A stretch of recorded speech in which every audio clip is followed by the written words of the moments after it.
On today's Windows Wednesday, we talk about how to make Windows a little bit less distracting. Or, hey, maybe you can just switch to Linux because it's not annoying.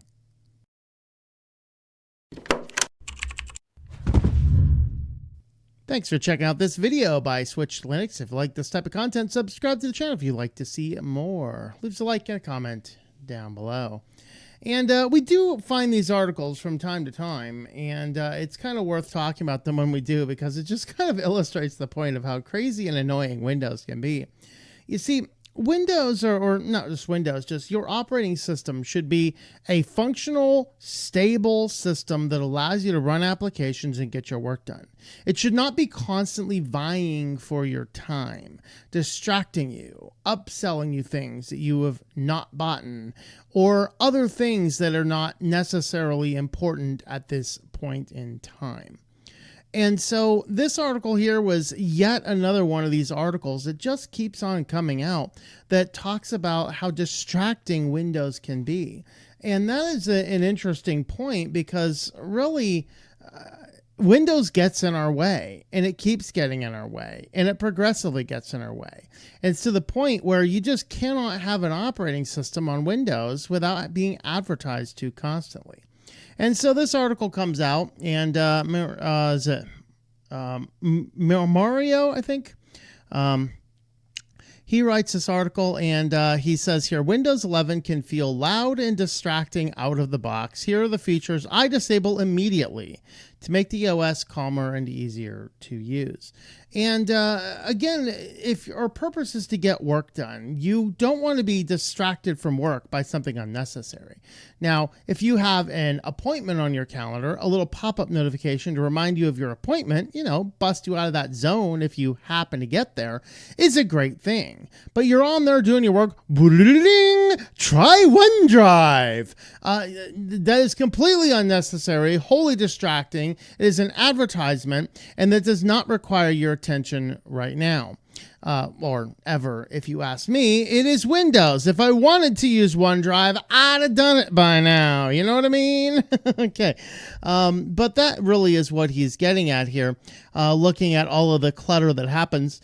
So, of course, the first one is the widgets on the lock screen. This one wouldn't bother me personally all that much, just because the whole purpose here is, on this one here, it's just a bunch of distractions on the lock screen. But, when you sit down at your computer, your first objection is to get past that lock screen as quick as possible. But, hey, if you don't want to see that type of stuff, let's say I like my lock screen. Only let me know it's time to sign in. Okay, there you go. I don't need sports, market updates, or suggested content before I even reach the desktop. See, he has a valid point. I think there's also a valid point for Linux Mint on it's not the login screen, but it's like the screensaver screen will have media controls at the top. So if I have to log back into the system, I can still control the media, but I can't do anything else without logging in. But yeah, I get the point. You're going there to log in. You do not need a whole bunch of information before you even get to the desktop of the computer. So he talks about going into here, and you'll notice that this is just so many different places. So you got to open settings, go to personalization, go to lock screen, widgets, and you got to turn off the widgets toggle screen. And hey, you might as well turn off that suggest widgets for your lock screen button too. So, that might automatically turn off when you turn on the other one.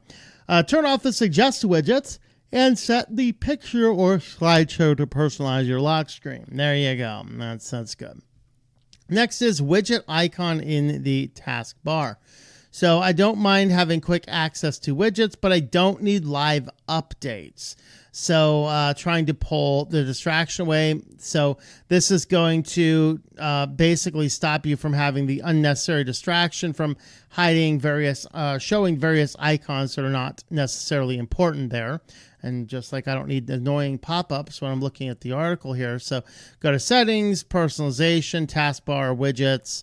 And then from there, you're going to turn that off. And then, of course, do not disturb to stop toast notifications.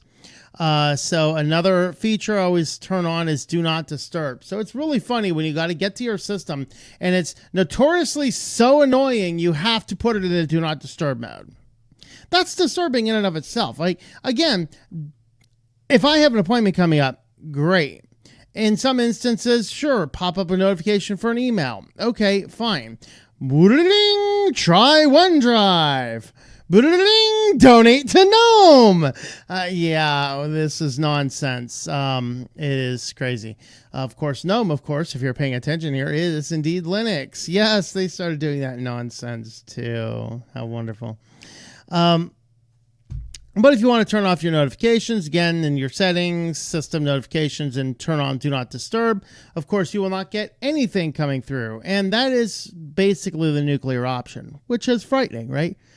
We want to get the system to the point where we can functionally use it for all of the means. Getting appointment notifications might be a useful thing, but if I have to turn it in Do Not Disturb to prevent the thing from annoying the bejeebers out of me when I'm trying to work on unnecessary and useless nonsense, it kind of defeats the whole purpose of having a notification system on your computer at all.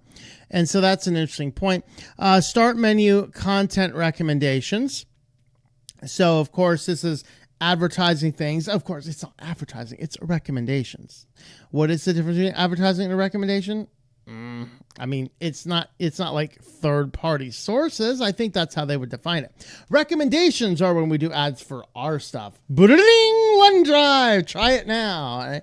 Ads are when it's for something else. Go into that weather app there, and you see ads for, I don't know, umbrellas or something when you're there trying to do you just check your weather, Of course, Windows is so stupid, it's going to show you umbrella ads when it's dry out. I don't know. So there's the options in there to how to turn that off, and then search highlights from the web. Yes, we all will need to go to the search bar to search for an application or something local to the computer and go out onto the internet because, a web browser is not a thing these days. Of course, if Edge is still your browser, I don't know. It's the number one browser. Download a better browser. Go find something else. There you go. And then taskbar app badges for unseen content. So these are the little notification dots that will appear on apps in your taskbar to show you, hey, you got 16 more Try OneDrive Now notifications. Would you like to view these? Yeah, you can turn all that off as well. And so turning those off is a good function. And this is the one I disagree with him on, but we'll cover it anyway. Desktop icons. He actually says he goes in here, you can go into your right-click your desktop, select view, and then on the show desktop, he sets it to hide everything in the desktop for a clear view of the background. Now, I personally like to work off the desktop, but hey, if you are a person that does not, then, that's fine. I personally am not distracted. I keep the active present projects on the desktop and everything else buried in the file system, but that is dependent upon how you are doing things. So there is what their options are about making Windows less annoying, but I just want to say, hey, switch to Linux. We're not nearly as annoying. Now, unfortunately, GNOME is starting to do some random notifications to support GNOME, which I disagree with how they're doing it with notifications, as well as Plasma is doing one in December. They're doing a single notification per year in December. Again, I don't even like that, although I do admit that they work. Those things do work. We're trained lab monkeys. We're trained to pay attention to things that pop up in front of us. We're trained to click on those little buttons. Ooh, give me the banana. So we're trained on all that kind of stuff. And that's kind of what this channel is about, is to untrain yourself from the nonsense. Take control of your own life, not be controlled by the other things that's going on around you. And with that being said, though, Linux, by and large, is not going to annoy you with a bunch of recommendations or advertisements or things like that. It gets out of your way. It provides a very stable operating system by which you can get your work done in a distraction-free mode. The only notifications I get are those that I explicitly set to see, specifically calendar notifications and email notifications. That would be it. I don't need to be informed of anything else right now. So there is our thoughts about that. Of course, if you are unclear about which Linux to do, just head on over to Linux Mint, and you can download Linux Mint for your computer. I would recommend the Cinnamon Edition for most people. It's the most familiar, intuitive, and modern version of the desktop environment. And then there is also an XFCE if you're on a lighter computer, something with fewer resources. And then we have a Mate Edition as well, which is more of a classic, older style of a desktop as well. But if you just have a look over here, just go on over to the downloads, and then you can go ahead and download it. And then the other option you have there is the brand new, just released, is the HWE stack. So if you are running newer computers, you can get that for newer kernels and kernels that enable use of more hardware. There is an installation guide. It's very simple. This QR code, you can click that with your phone to get these instructions on a phone so you can walk through. And this does a really good job of walking you through everything you need to know about installing Linux to your computer, which takes less than an hour of time and is a very useful operating system that gets out of your way. Now, of course, because it's not Windows, it does require applications written for Linux or applications compatible with the Wine system.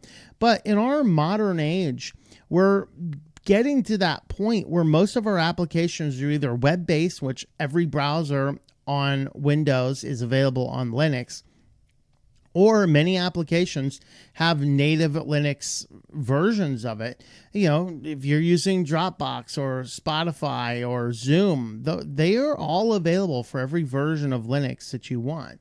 So you can go ahead and have a look at what it can do. The other thing is you can try out Linux without destroying your main computer. So you can play around with it, see how it works, see how you like it, and spend some time easing into the difference. Let me know your thoughts about all that in the comments down below.